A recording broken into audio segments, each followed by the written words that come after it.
Hello guys, hi, welcome back to our channel. So guys, इस वीडियो में हम लोग एनएसडीएल पेमेंट बैंक का जीरो बैलेंस अकाउंट ओपन करने का प्रोसेस जानने वाले हैं। आपको सबसे पहले प्ले स्टोर से एनएसडीएल जेफी ऐप को डाउनलोड करना पड़ेगा और डाउनलोड करने के बाद में अपने मोबाइल पे इंस्टॉल करना पड़ेगा। जैसे ही ये ऐप आपके मोबाइल पे इंस्टॉल हो जाए तो आप इसे ओपन कर लीजिएगा।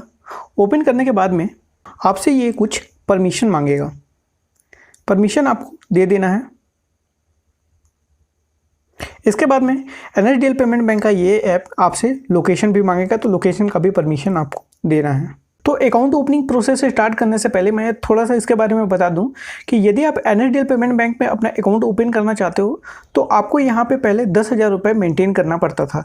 लेकिन अभी एनएसडीएल पेमेंट बैंक ने एक ऑफर निकाला है जिसके तहत आप अभी यदि एनएसडीएल पेमेंट बैंक में अपना अकाउंट ओपन कराते हो तो यहाँ पे आप जीरो बैलेंस मेंटेन कर सकते हो। लाइफ टाइम के लिए आपका जीरो बैलेंस रहेगा और इस ऑफर की वैलिडिटी है 30 जून 2020। हो सकता है कि ये ऑफर और ज़्यादा बढ़ जाए, लेकिन अभी जब मैं वीडियो रिकॉर्ड कर रहा हूँ इससे 2 महीने तक ये ऑफर है। मतलब 2 महीने तक आपको अभी जीरो बैलेंस अकाउंट ओपन करने की फैसिलिटीज़ मिलेंगी।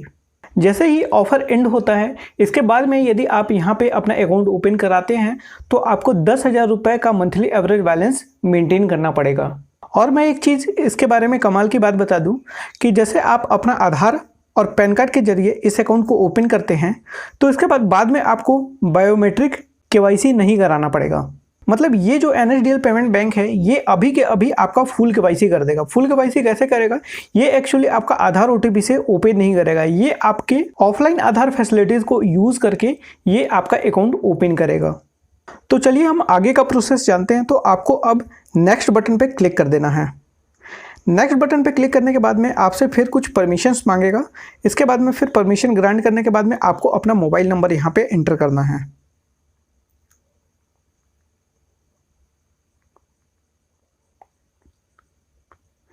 मोबाइल नंबर जैसे ही एंटर करेंगे इसके बाद में फिर आपके मोबाइल नंबर पे एक ओटीपी आएगा।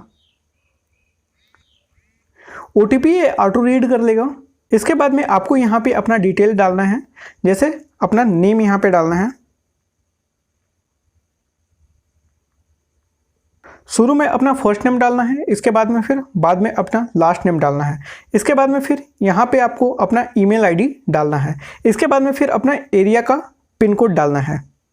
तो मैं अपने एरिया का पिन कोड यहाँ पे अब डाल देता हूँ। इसके बाद में आपके पिन कोड के अनुसार ये एरिया चूज़ करने के लिए कहेगा। इसके बाद में यहाँ पर आपको टिक कर देना है और इसके बाद में फिर आपको नेक्स्ट बटन पर क्लिक कर देना है। नेक्स्ट बटन पर क्लिक करने के बाद में आपसे एम पिन क्रिएट करने के लिए कहेगा। आप अपने हिसाब से अपना एम पिन क्रिएट कर सकते हैं जो आपको याद हो। तो चलिए मैं अपना एम पिन क्रिएट कर लेता हूं। तो सबसे पहले मैं अपना एम पिन डालता हूं यहाँ पे। इसके बाद फिर से इसे कंफर्म करता हूं। इसके बाद में आपको यहाँ पे प्रोसीड पे क्लिक करना है। इसके बाद में यहाँ पे अपना पैन कार्ड नंबर डालना है। यदि आपके पास में पैन कार्ड नहीं है तो आप इस अकाउंट को क्रिएट नहीं कर सकते। पैन कार्ड जैसे ही डालेंगे आपके पास में एक नेक्स्ट विंडो आ जाएगा। तो यहाँ पे आपके पास में केवाईसी करने के 2 ऑप्शन आएंगे। पहला आपका ओटीपी बेस्ड केवाईसी का ऑप्शन आएगा। ओटीपी बेस्ड केवाईसी में क्या होगा कि आपका जो अकाउंट है 1 ईयर के लिए वैलिड रहेगा। इसके बाद में फिर आपको अपना बायोमेट्रिक देना पड़ेगा। और दूसरा ऑप्शन है एक्सएमएल बेस्ड केवाईसी। ये जो दूसरा ऑप्शन है ये एक्चुअली आपके आधार को ऑफलाइन एक्सएमएल फॉर्मेट में बना के इसको यूज़ करेगा। ये वाला जो केवाईसी है ये आपका लाइफ टाइम वैलिड रहेगा। तो मैं एक्सएमएल बेस्ड केवाईसी पे क्लिक कर देता हूं और क्लिक करने के बाद में मैं एक्सेप्ट टर्म्स एंड कंडीशन पे टिक करके सबमिट बटन पे क्लिक कर देता हूं। सबमिट बटन पे जैसे ही क्लिक करूंगा मेरे पास यहाँ पे 2 ऑप्शन आएगा। एक ऑप्शन आएगा अपलोड एक्सएमएल फाइल और दूसरा ऑप्शन आएगा मेरे पास में डाउनलोड एक्सएमएल फाइल। तो एक्चुअली मैंने आधार का एक्सएमएल फाइल डाउनलोड नहीं किया है तो मुझे अभी डाउनलोड करना पड़ेगा। तो डाउनलोड करने के लिए मुझे यहाँ पे क्लिक करना पड़ेगा डाउनलोड एक्सएमएल पे। इसके बाद में फिर मुझे सबमिट बटन पे क्लिक करना पड़ेगा। इसके बाद में फिर मेरे पास में क्रोम ओपन हो जाएगा और ये आधार का ऑफिशियल वेबसाइट ओपन हो जाएगा। मतलब UIDAI का वेबसाइट यहाँ पे ओपन हो जाएगा। यहाँ पे आपको 2 ऑप्शन मिलेगा, ये आधार नंबर डालने का और दूसरा यहाँ पे ऑप्शन मिलेगा वर्चुअल आईडी डालने का। तो मैं मान लो यहाँ पे अपना आधार का वर्चुअल आईडी डाल लेता हूँ। आप चाहे तो अपना आधार नंबर भी डाल सकते हैं, लेकिन मैं यहाँ पे अपना वर्चुअल आईडी डाल रहा हूँ। इसके बाद में आपको यहाँ पे ये वाला सिक्योरिटी कोड यहाँ पे एंटर करना है। इसके बाद में आपको सेंड ओटीपी पे क्लिक कर देना है। सेंड ओटीपी पे जैसे ही क्लिक करेंगे आपके मोबाइल पे ओटीपी मैसेज आ जाएगा। इसके बाद में फिर आपको क्या करना है, आपको सबसे पहले एक पिन बनाना है आपके इस ऑफलाइन केवाईसी के लिए। तो मैं अपना पिन यहाँ पे बना देता हूँ। इसके बाद में फिर आपको यहाँ पे अपना ओटीपी जो भी आपके मोबाइल पे आया होगा उसको एंटर कर देना है। ओटीपी डालने के बाद में आपको डाउनलोड बटन पे क्लिक कर देना है।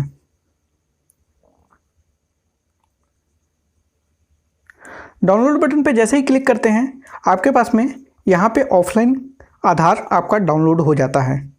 इसके बाद में आपको इसे मिनिमाइज करके आपको NSDL के ऐप में वापस आना होता है। वापस आने के बाद में आपको अपलोड XML पे क्लिक करना होता है।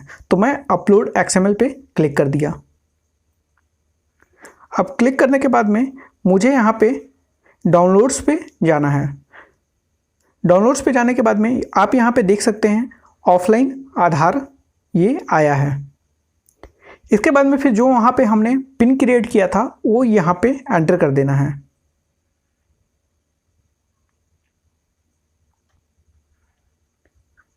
इसके बाद में फिर सबमिट बटन पे क्लिक कर देना है। इसके बाद में यहाँ पे आपको आधार से जो मोबाइल नंबर लिंक है वो नंबर को आपको यहाँ पे डालना है। और वो नंबर डालने के बाद में आपको सबमिट बटन पे क्लिक कर देना है। सबमिट बटन पे जैसे ही क्लिक करेंगे तो आपसे आपके मोबाइल पे आधार से लिंक्ड मोबाइल नंबर पे ओटीपी आ जाएगा और ये ऑटोमेटिक आपका वेरीफाई कर लेगा और आपका सारा डिटेल्स कॉपी कर लेगा। इसके बाद में आपको नेक्स्ट बटन पे क्लिक कर देना है। नेक्स्ट बटन पे क्लिक करने के बाद में आपको अपने फादर का नाम डालना है। इसके बाद में आपको अपने माताजी का नाम डालना है। इसके बाद में फिर यहाँ पे आपको अपना इनकम डालना है। तो इनकम मान लीजिए मैं यहाँ पे सेलेक्ट कर देता हूँ। इसके बाद में फिर आपको अपना ऑक्यूपेशन डालना है। तो मैं यहाँ पे सेल्फ एम्प्लॉयड सेलेक्ट कर लेता हूँ। इसके बाद में फिर मैरिटल स्टेटस डालना है। तो मैं यहाँ पे सिंगल हूँ तो मैं सिंगल डाल देता हूँ और नेक्स्ट बटन पे क्लिक कर देता हूँ। नेक्स्ट बटन पे जैसे क्लिक करेंगे आपको आपके पिन कोड के आधार पर सिटी सेलेक्ट करने के लिए बोलेगा। तो मैं यहाँ पे अपना पिन कोड के आधार पर अपना एरिया सेलेक्ट कर देता हूँ। इसके बाद में फिर आपको यहाँ पे नॉमिनी डिटेल्स अपना फिल करना होता है। नॉमिनी वो होते हैं, मान लीजिए आपको कुछ हो गया तो आपके जो जमा पैसे हैं आपके नॉमिनी को मिल जाएगा। तो मैं यहाँ पे स्किप कर देता हूँ। आपको यदि डालना होगा तो आप डाल सकते हैं। यहाँ पे नॉमिनी का नाम डाल सकते हैं। इसके बाद में फिर यहाँ पे उस नॉमिनी का डेट ऑफ बर्थ डाल सकते हैं। इसके बाद में फिर उस नॉमिनी का रिलेशनशिप यहाँ पे डाल सकते हैं। यहाँ पे नीचे में आपके केवाईसी वाले एड्रेस को ये कॉपी कर लेता है। तो यदि आपके नॉमिनी का एड्रेस डिफरेंट होगा तो आप इसे अदर पे जाके यहाँ पे नया डिटेल्स डाल सकते हैं। वैसे नॉमिनी को बाद में आप अपडेट भी करा सकते हैं। तो मैं यहाँ पे अभी फ़िलहाल स्किप कर देता हूँ। अभी मेरे को नॉमिनी डिटेल्स नहीं डालना है तो मैं यहाँ पे स्किप कर देता हूँ। तो मान लो मैं यहाँ पे स्किप पे क्लिक कर दिया। तो इसके बाद में फिर यहाँ पे आपको अकाउंट टाइप सेलेक्ट करने के लिए बोलेगा। यहाँ पे आपको एक ही ऑप्शन मिलेगा। जैसा कि मैंने आपको शुरू में ही बताया था कि ये एक्चुअली में 10,000 मंथली एवरेज बैलेंस से ये अकाउंट ओपन होता था, लेकिन अभी के लिए इन्होंने ऑफर निकाला है कि 30 जून 2020 से यदि जो पहले ओपन करेगा उसको 0 बैलेंस का अकाउंट मिलेगा। तो यहाँ पे आपको 0 बैलेंस का अकाउंट मिल रहा है। तो यहाँ पे आपको टिक कर देना है। टिक करने के बाद में फिर यहाँ पे आपको प्रोसीड पे क्लिक कर देना है। इसके बाद में यहाँ पे आपको कार्ड सेलेक्ट करने के लिए बोलेगा। NSDL पेमेंट बैंक 2 तरीके का कार्ड ऑफर करता है, एक रुपए कार्ड और दूसरा वीज़ा कार्ड। आपको जो सही लगता है आप उस कार्ड को ले सकते हैं। वैसे इनके अनुसार जो वीज़ा कार्ड है वो इंटरनेशनल डेबिट कार्ड रहेगा और जो रुपए कार्ड है वो डोमेस्टिक डेबिट कार्ड रहेगा। वैसे इन दोनों कार्ड के अलग अलग ऑफर दिए हुए हैं। तो मैं आपको सबसे पहले रुपए कार्ड का ऑफर दिखाता हूँ। यहाँ पे आप वीडियो को पॉज करके आप पूरे ऑफर को पढ़ सकते हैं। इसके बाद में फिर आप यहाँ पे अपने ऑफर के अनुसार अपने डेबिट कार्ड को सिलेक्ट कर सकते हैं। तो यहाँ पे आप देख सकते हैं रुपए का पूरा ऑफर यहाँ पे दिया हुआ है। इसके बाद में फिर मैं आपको दिखाता हूँ यहाँ पे अब वीज़ा का ऑफर। तो यहाँ पे आप देख सकते हैं पूरा वीज़ा कार्ड का ऑफर यहाँ पे दिया हुआ है। और दूसरा चीज़ ये कि जब आप वीज़ा का डेबिट कार्ड सेलेक्ट करते हैं अभी तो आपको वर्चुअल मिलेगा, लेकिन बाद में यदि आप फिजिकल मंगाना चाहें तो ये आपको कॉन्टैक्टलेस डेबिट कार्ड मिलेगा। लेकिन इसका फीस काफ़ी ज़्यादा है, लगभग 300 के आसपास इसका फीस है, मतलब 300 रुपये पर ईयर आपको इसका देना पड़ेगा। वैसे मैं यहाँ पे वीज़ा कार्ड को सिलेक्ट करता हूँ। वीज़ा कार्ड को सिलेक्ट करने के बाद में फिर यहाँ पे नेक्स्ट बटन पे क्लिक कर देता हूँ। इसके बाद में फिर यहाँ पे आपको NSDL पेमेंट बैंक ई साइन करने को बोलेगा। यहाँ पे आप देख सकते हैं आपको 2 ऑप्शन मिलेगा। यहाँ पे आप अपना जो भी अपना फॉर्म भरे हैं यहाँ से आप डाउनलोड करके उसे देख सकते हैं, और यहाँ पे आप जब क्लिक करेंगे तो आपका ई साइन कंप्लीट होगा। तो मैं यहाँ पे प्रोसीड टू ई साइन पे क्लिक करता हूँ। इसके बाद में फिर इस तरीके का यहाँ पे विंडो खुलेगा। इसके बाद में आपको यहाँ पे एक्सेप्ट टर्म्स एंड कंडीशन पे क्लिक करना है। इसके बाद में फिर आपको सबमिट बटन पे क्लिक कर देना है। सबमिट बटन पे जैसे ही क्लिक करेंगे आपके पास में नया विंडो ओपन होगा और आपको बस ओके पे क्लिक कर देना है। तो जैसे ही आप ओके बटन पे क्लिक करेंगे आपको यहाँ पे अपना आधार कार्ड या फिर अपने आधार कार्ड का वर्चुअल आईडी डालना है ताकि आपका ई साइन कंप्लीट हो सके। ई साइन कंप्लीट होने के लिए आपको आपके आधार का ओटीपी की ज़रूरत पड़ती है। तो यहाँ पे मैं अपना आधार का वर्चुअल नंबर डाल देता हूँ। इसके बाद में फिर I read terms and condition पे मैं टिक कर देता हूँ। इसके बाद में फिर जनरेट ओटीपी पे क्लिक कर देता हूँ। इसके बाद में फिर आपके पास में इस तरीके का विंडो ओपन होगा। आपको ओके कर देना है और आपको अपना ओटीपी यहाँ पे डाल देना है, और ओटीपी डालने के बाद में फिर आपको सबमिट बटन पे क्लिक कर देना है। तो मैं यहाँ पे सबमिट बटन पे क्लिक कर देता हूँ। सबमिट बटन पे जैसे ही क्लिक करता हूँ ई साइन प्रोसेस हो जाता है,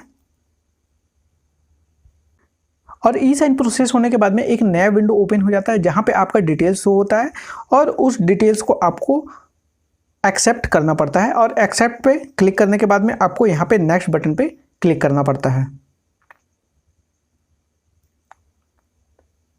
और नेक्स्ट बटन पे जैसे ही क्लिक करेंगे आपको लॉग आउट करने के लिए यहाँ पे बोलेगा। तो मैं यहाँ पे लॉग आउट कर देता हूँ, और लॉग आउट करने के बाद में आपको लॉगिन करने के लिए यहाँ पे आपको अपना एम पिन डालना पड़ता है। एम पिन जो हमने शुरू में क्रिएट किया था। तो मैं यहाँ पे अपना एम पिन डाल देता हूँ,